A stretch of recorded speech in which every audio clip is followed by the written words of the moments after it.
On termine sur les acteurs de la recherche d'information. Donc on a dit qu'il y a la collection de documents, c'est-à-dire l'ensemble des informations exploitables et accessibles pour pouvoir trouver l'information que l'utilisateur veut. Il y a le deuxième acteur qui est l'utilisateur ou bien l'usager. C'est le besoin d'information ou une tâche à accomplir. L'usager ou bien l'utilisateur est à la fois l'acteur et le bénéficiaire du processus d'interaction avec les documents. C'est celui qui a besoin de cette information, bien sûr, pour une utilisation bien spécifique. Il y a aussi, troisième acteur, c'est le système de recherche d'information, ou bien le SRI comme abréviation. C'est l'outil ou bien le logiciel qui doit retrouver les documents pertinents pour le besoin de l'utilisateur. Donc, l'image suivante nous montre, ou bien illustre, ces trois acteurs. Donc, il y a la collection de documents. Vous voyez qu'elle est d'une façon, c'est-à-dire hétérogène et non organisée. Donc, c'est un ensemble de documents. Il y a l'utilisateur qui a besoin d'une information. Et il y a bien sûr le computer, ou bien la machine informatique, qui va contenir le système de recherche d'information. C'est l'outil qui doit retrouver les documents pertinents pour le besoin de l'utilisateur. Donc, on va voir après que dans le processus de la recherche informatique, bien d'information, on va voir que ici il y aura une étape d'indexation, c'est-à-dire la recherche, elle va être méthodique. Donc on va indexer les différents documents pour pouvoir trouver, bien classer les documents selon la pertinence demandée. Bien, on va donner ici quelques définitions qu'on a récupérées tout à l'heure. Donc dans la définition de la recherche d'information, on a trouvé les notions de base suivantes. Il y a la notion de document, requête, pertinence, corpus, données structurées, données faiblement structurées. Donc on va donner, c'est-à-dire un éclaircissement sur ces notions de base, parce que c'est important de bien comprendre ces notions pour pouvoir par la suite comprendre les méthodes qu'on va étudier pour exécuter une requête de recherche d'information. Donc, premièrement, un document. On appelle un document toute unité qui peut constituer une réponse à une requête de l'utilisateur. Donc, dans la RI, les documents numériques peuvent être un texte, un morceau de texte, soit une page web, soit une image, une bande vidéo, etc. Donc, vous voyez que c'est-à-dire des documents de nature différente et hétérogène. Un corpus. Un corpus est un recueil de documents, c'est-à-dire des textes, des sons, des images ou bien des données, en vue d'une analyse pour faire une certaine étude scientifique. Donc le corpus, je peux dire que c'est un type spécifique de document, c'est-à-dire ou bien une classification de documents. Exemple de corpus, par exemple, on a un corpus en littérature, un corpus en linguistique, un corpus dans la science. Donc c'est un ensemble de documents, on peut dire, qui sont de types différents, c'est-à-dire ou bien de fonctions similaires. Donc, ce sont des outils indispensables et précieux en traitement automatique des langages naturels, dans le cas des corpus de la science.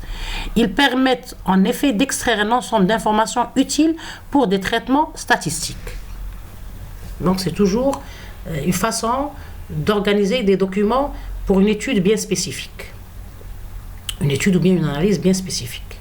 Toujours dans le domaine scientifique, bien sûr. Donc, il y a aussi la notion de requête, c'est important. Donc, une requête exprime le besoin d'information d'un utilisateur.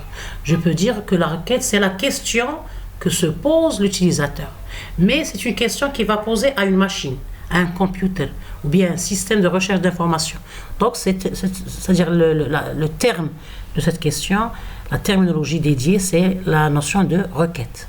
Exemple, par exemple, trouver les documents qui, ou bien, c'est-à-dire la requête qu'on donne à un navigateur de recherche comme Google pour trouver telle ou telle information.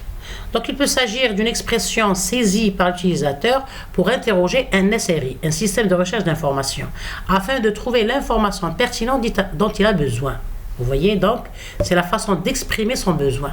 Bien sûr, elle doit être une façon bien, c'est-à-dire faite pour avoir une recherche rapide et pertinente.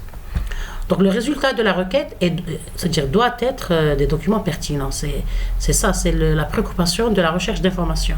C'est pour pouvoir donner à l'utilisateur juste, c'est-à-dire ce qu'il a besoin, juste ce qu'il a besoin, ni plus ni moins. C'est toujours bien.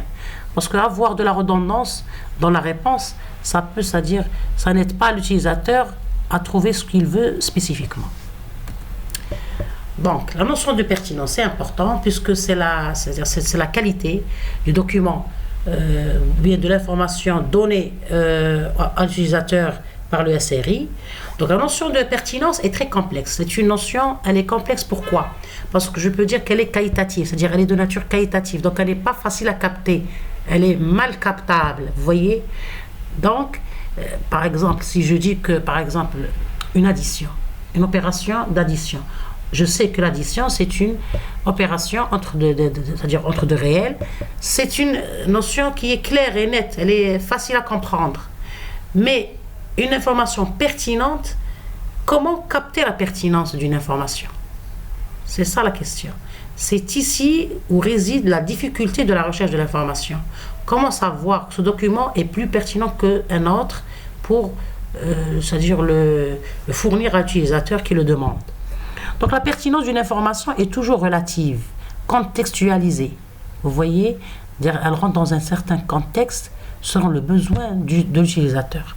Donc une information est pertinente par rapport à un besoin ou à une problématique à éclaircir.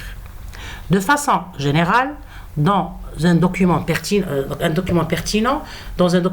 l'utilisateur doit pouvoir trouver les informations dont il a besoin. Donc, d'une façon générale, c'est ça la pertinence. C'est que l'utilisateur reçoit dont il a besoin. Bien l'information dont il a besoin spécifiquement. Ni plus ni moins. C'est-à-dire, on ne lui donne pas de l'information qui est loin de ce qu'il veut. Donc, pour pouvoir lui fournir cette qualité de l'information, c'est vraiment... C'est-à-dire, c'est un petit peu complexe parce que les informations sont de types différents et elles sont hétérogènes. Donc, c'est sur cette notion de pertinence que le système de recherche d'information doit juger si un document doit être donné à l'utilisateur comme réponse. Donc, on va voir par la suite qu'il y a beaucoup de techniques proposées et étudiées en informatique pour définir la pertinence déterminer la pertinence d'un document. Mais ça reste toujours un domaine de recherche ouvert et d'actualité, bien sûr. C'est un domaine de recherche d'actualité dans le domaine informatique. Donc, il y a des types de recherche d'information. On peut avoir 3 types de recherche d'information. Par exemple, il y a la recherche de navigation ou bien navigationnelle pour atteindre un site particulier dans une ressource que le chercheur d'information ou l'utilisateur a son nom, par exemple. Donc, c'est dans le domaine de navigation Internet. Il y a la recherche d'information bien informationnelle qui nécessite la consultation d'une ou plusieurs pages web. Donc, c'est dans la notion de pages web qui font partie du site web. Et puis, il y a aussi la recherche de transactions, c'est-à-dire transactionnelle. On a ici, c'est-à-dire une suite de recherches. Donc, par exemple, l'achat d'un produit, le téléchargement d'un fichier, par exemple. Donc, il y a plusieurs, c'est-à-dire chemins pour atteindre notre information. Quelle recherche constitue la recherche d'information? Donc, la recherche peut entamer la recherche sur le web, comme on vient de le voir, utilisée quotidiennement par des milliards d'utilisateurs. La recherche des messages dans votre boîte mail, par exemple, la recherche de documents dans une base documentaire, publique ou bien privée. Donc, la recherche d'information s'applique à des collections de documents. Donc, justement, on remarque ici qu'il y a plusieurs types de recherche. Donc, plusieurs types de recherche selon, bien sûr, aussi la nature du document. Donc, on remarque ici qu'il y a des collections de documents structurés et des documents non structurés, ou bien spécifiquement de l'information structurée et de l'information non structurée. Donc, l'information structurée et l'information non structurée, c'est le contexte de base de la recherche d'information. Parce qu'on peut dire que la discipline de recherche d'information, bien le module de recherche d'information, s'intéresse spécifiquement à la recherche d'information mal structurée ou bien non structurée. D'accord? Parce qu'on sait que la recherche structurée, sa recherche, elle est facile parce qu'elle est bien, c'est-à-dire elle est bien présentée, elle est bien, déterminée. Donc, la recherche d'information fut d'abord le domaine des spécialistes des sciences de l'information. Généralement, l'information est non structurée, parce que c'est de l'information textuelle, généralement. Un texte qui est écrit d'une façon, c'est-à-dire différente, et peut avoir des sens différents. Pardon? Donc, dans la science de l'information, l'information était non structurée. Avant, c'est-à-dire on parle avant, c'est-à-dire historiquement. Avant,